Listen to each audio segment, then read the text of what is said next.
waqti wacan oo wanaagsan daawadayaasha hawada inaga daawata ay ku soo dhawaada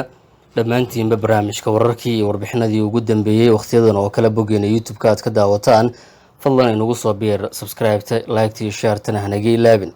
barnaamijka laascaanood ayaan daawada ku bilaabi doonaa iyo wararkii ugu dambeeyay ee halkaas ka imaanayo maanta oo jimco ahayd xaaladdu waa ay deganeed saacadihii la soo dhaafay maanta oo jimco ah inkasta oo weli guuxa iyo ciidanka labada dhinacba ay dhegta u taagan yihiin warar qaar oo soo baxayana waxay sheegayaan in laga fakarayo ama dadka reer SSC Khartoum ay ka fakarayaan in markii hore oo ay niyadda ku hayeen in dagaalka lagu joojiyo og oo ah xuduud qabaa'ilka labada dhinac kala qaybiyo oo ah meesha la doonayo in ciidanka SNM ay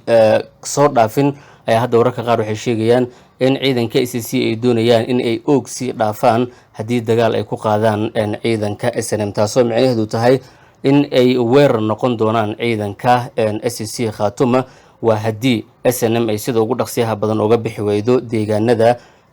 laascaanood iyo si guudba gobolkaasi haddaba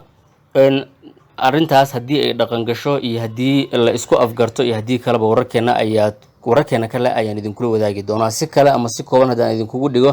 ciidanka SSC Khartoum waxay doonayaan inay og sii dhaafaan oo iyagu ay weerar noqdaan haddii xal waara laga gaari waayo arrintan ah in ciidanka Muuse Biixi uu soo diray ay ka baxaan laascaanood iyo deegaanada ay iminka ku sugan yihiin waa arrin dhex taalo reer laascaanood laakiin aan weli si rasmi ah looga fariisan ama aan looga tashan laakiin waxyaabaha soo kordha wararkeena kale ayaan kugu soo gudbin doonaa markana wararka naga soo gaaraya magaalada laascaanood ee gobolka Sool ayaa daawadu waxay sheegayaan in ciidamo fara badan oo gurmad u ah kuba deegaanka ee SSC ay saacadihii ugu dambeeyay ay gaareen halkaas maanta oo jimco ahayd weeyaan ciidamadan ayaa la sheegay inay markii hore ka soo kictimeen ama ay ka soo dhaqaaqeen deegaano iyo degmooyin ka kala tirsan gobolada Sool iyo Bari waxayna wataan gaadiidka dagaalka iyo hubka culus sida ay sheegeen dadka deegaanka waana sababta hadda aan ku sheegay ama aan kula wadaagayba in ciidanka SSC Khartoum ay markaas doonayaan in ay og sii dhaafaan haddii ay iminka iyagu weerar noqdaan maadaama hadda iyagu weerar lagu yahay oo ay isdifaac ku jiraan waana tan keentay in ciidamo hor leh ay magaaladaasi gaaraan warbixinta aan sii wade ciidamada dheeraadka ah ee maanta gaaray laascaanood ayaa ah kuwo habbeeleed u abaabulan iyaga oo saacadaha soo socda gaari doono furimaha dagaalka ee duleedka magaaladaas arrintan ayaa imaanaysa xilli deegaana ama xilli deeganaan laga dareemayay xaaladda magaalada laascaanood iyo deegaanada ku dhow inkasta oo laga cabsi qabo in dhinacyada isku horfadhiya halkaas ay mar kala dagaalamaan xukuumadda Somaliland ayaa horey ugu eedeysay dagaalka laascaanood inay qayb ka yihiin dhinacyo kale oo barbar dagaalamaya kuba deegaanka ama ka barbar dagaalamaya kuba deegaanka halka ay eedeyntaas waxba kama jiraan ku tilmaameen Puntland dowladda federaalka iyo dowlad deegaanka Soomaalida ee DDS oo ugu dambeysay oo ka jawaabtay eedeynta ka timid Somaliland isku soo wada duuba isimada ayaa hore waxay u sheegeen in dadka deegaanka ama dad ka soo jeedo gobolada SSC haddii ay dalka dibadiisa joogaan iyo haddii dalka gudihiisa ay joogaanba inay yihiin kuwa soo gaarayo magaalada laascaanood oo aanay ahayn ciidamo kale oo ka yimid maamul ka tirsan Soomaaliya mise meel ka baxsan Soomaaliya وهجاج عيدان كان بل وحبها أي سمين دونان أو أجوين وهذا إني حجيان فريمها الدجال أو يكسوجين هين عيدان كأساسي ما دام جوج عده هريب اللي يسوق أروريه عيدان كي مصيب حكوا هرجيسه وكيمد أما وككيني يكوا هري لاس عناد بوجوجي لجنا عبس قبا إني هل مر دجال دوفانه إني سوق هذا أي لجب بقدين قبا وأنا صوبت كنتي إن عيد مهر له أو SSC تاجرسن يجونا أي جاران furimaha kuwaas ee deegaanada iyo degmooyinka gobolkaas ka tirsan ka yimid wararkeena kale ayaan daawada kugu soo gudbin doonaa waxyaabaha soo kordha hadii Allah awoodda la uraale ka noqdo balse markan isla wariyaheena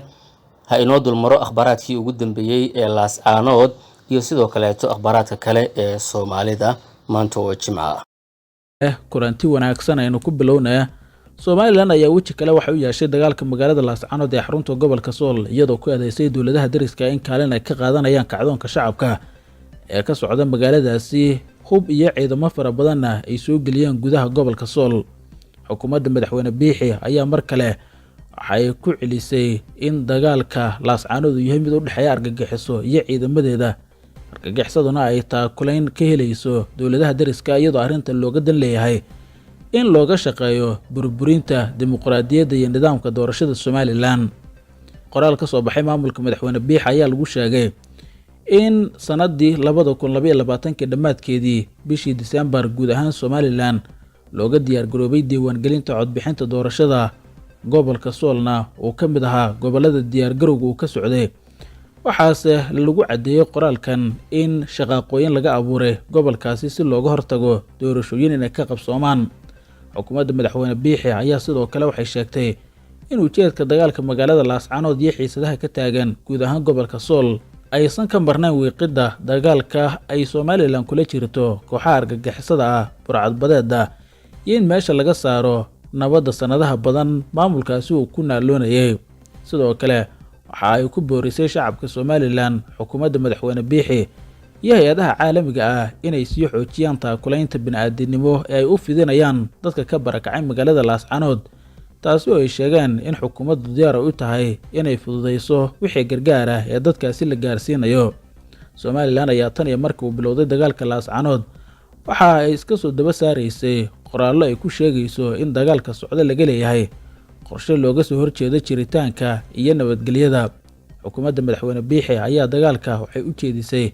dhinacyo badan inay qayb ka yihiin, taasi oo ugu dambeysay in ciidamo ka yimid dowlad deegaanka Soomaalida isla markaana ka soo tallaabay dhanka xadka ay ka dagaalamayaan magaalada Laascaanood inay sheegtay xukuumaddiisu. sidoo kale Somaliland waxay sheegtay in Al-Shabaab dowladda federaalka ciidamadeeda iyo kuwa Puntland ay si wada jir uga dagaalamayaan gudaha magaalada Laascaanood ee xarunta gobolka Sool, arrintan oo caalamka isku qaban la ilaa iyo haddana madaxweyne Biix maamulkiisu wuxuu ka wajahayaa dagaalka xarunta gobolka Sool ka socda eedeymo culus iyo dambiyo dagaal inuu ku galay. dhanka kale dowlad deegaanka Soomaalida ayaa si jees uga jawaabay hadalka Somaliland ee ku aadan in ciidamada dowlad deegaanku ay ka soo tallaabeen xadka isla markaana gudaha Laascaanood ay ka dagaalamayaan. qoraal ka soo baxay madaxda dowlad deegaanka Soomaalida ayaa lagu beeniyay warka Somaliland ay soo saartay, waxaana lagu yiri waxaan u sheegaynaa xukuumadda Somaliland in aysan jirin cid ka tirsan dowlad deegaanka Soomaalida oo qayb ka ah colaadda Laascaanood, waxaana cambaareynaa eedeymaha mas'uuliyad darrada ah ee dhankooda ka yimid. qoraalka ayaa intaasi dowlad deegaanka waxay ku sii dareen madaxdoodu inkasta oo xukuumadda dowlad deegaanka Soomaalida ay dadaal dheer iyo dulqaad badan ka muujisay in ayna ka jawaabin eedeymaha iyo dacwooyinka badan ee isdaba joogga ah ee uga soo yeeraya mas'uuliyiin ka tirsan maamulka Somaliland oo la xiriira isla arrintan. waxaa muuqatay in maamulka Somaliland nafis siyaasadeed ay ka raadinayaan in uu farta ku fiiqo cadow aan jirin si uu u maareeyo su'aalaha kaga imaanaya gudaha iyo dibadda ee la xiriira xaaladda ka aloosan gobolka Sool. ugu dambeyntii dowlad deegaanka Soomaalida ayaa qoraalkooda ku soo gabagabeeyay waxaan mar kale ugu baaqaynaa maamulka Somaliland inay ka waantoobaan hadallada iyo ficilada kala fogeyn kara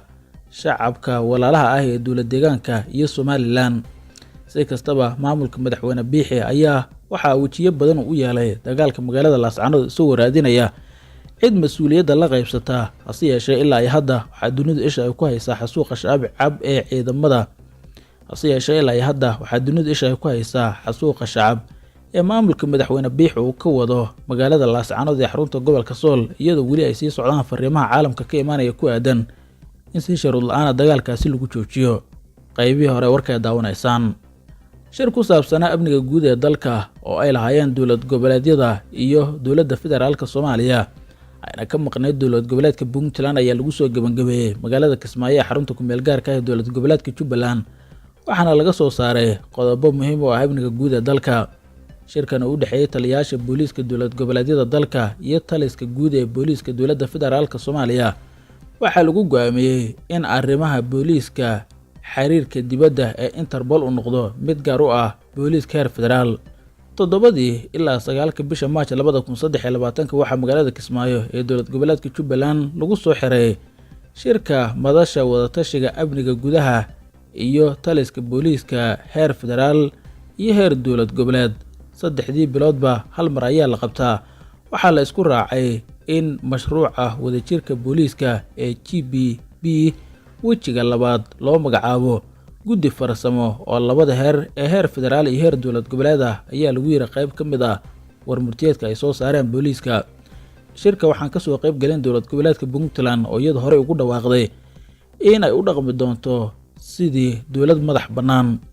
Go'aamada ka soo baxay madasha ayaa sidoo kale waxaa lagu sheegay inay isku raaceen in gunnooyinka ka imaanaya mashruuca wadajirka booliiska ee JBBG ee la siiyo ciidamada booliiska dowladaha xubnaha ka ah dowladda federaalka in la sii joogteeyo bixitaankooda. Madasha waxaa sidoo kale lagu soo qaaday dardargelinta howlgallada ka dhanka kooxda argagixisada Al-Shabaab iyo ka qayb qaadashada ciidamada booliiska ee dabarjaridda kooxdan iyo xoojinta howlgallada guud ee ciidamada dowladda, kuwa dadka deegaanka iyo saaxiibada Soomaaliya ay ka wadaan qaybo badan oo ka mid ah gobollada dalka.